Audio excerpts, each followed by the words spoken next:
Hello, welcome back to Manager Accounting Software Tutorial presented by Lucian Fortune Solutions. In our last class, we discussed vendors and inventory items. Right now, in continuation, we will be going straight to the purchase process. The purchase process. Now, when the purchase team take a look at their stock and they feel, okay, there is need for us to have more stock or to buy a new stock, what they do is to prepare the items they want to buy based on each of their suppliers. For example, we want to make a request from okay, GG Events Limited. So we call the suppliers, then today's date or maybe any date that you think you want to select. So the reference is going to be automatic. Now the description, you can type whatever description that you want to make. Okay, requests for um for for dictionary. Okay, for dictionary. Dictionary to be what? Donated. Okay, this is what we are requesting for. Now, what do? We come to the item code, and the dictionary, Oxford Dictionary, was XD, colon XD. Now, it populates. Remember, we said if we need the information of the item, the description of the item, because we did not set it up, that's why it's not coming up now. So you can see we're having 5,000, which is the purchase price that we set it up then, and it's coming in copies. Okay, let's assume we want to buy 10 copies. That is 50,000.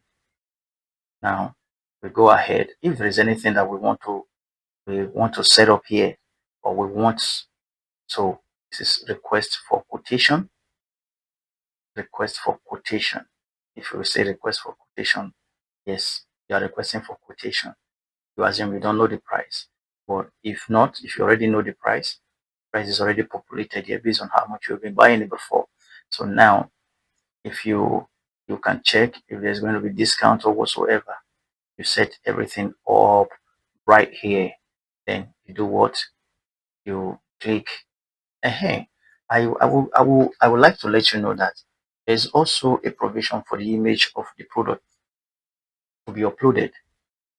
But these are some of the things that slow down the operation for image, the graphics, and every other thing. So in most cases, I advise people to ignore the item image unless it is critically necessary. So click on create. It will create the purchase request. If you have multiple purchase requests that you want to make, which is the purchase code, you can just simply click on create and continue, which will create this particular one and open up for a fresh one for you to create. Right now, we're just creating only one.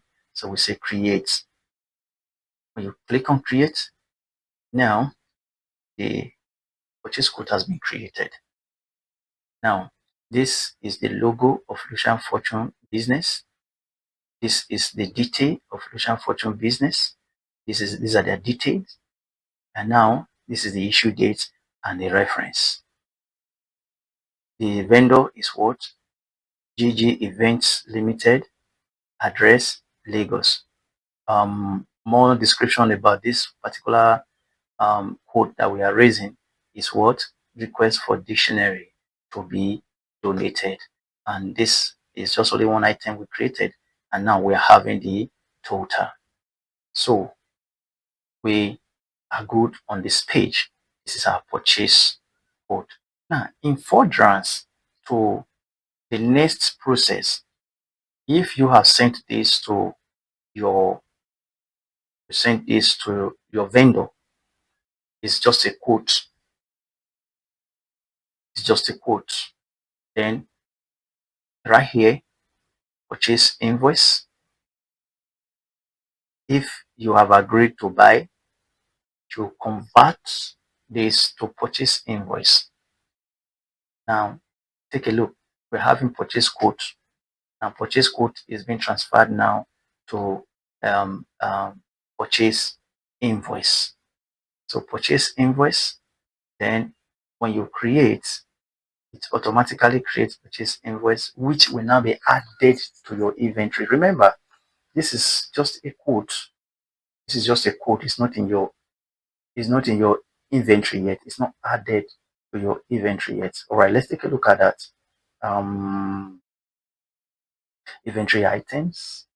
Now let's search for Oxford Dictionary. You can see it's not added yet because it's just a request. In our next class, we'll continue the process from purchase request, which is purchase quote, to purchase order, and then purchase invoice.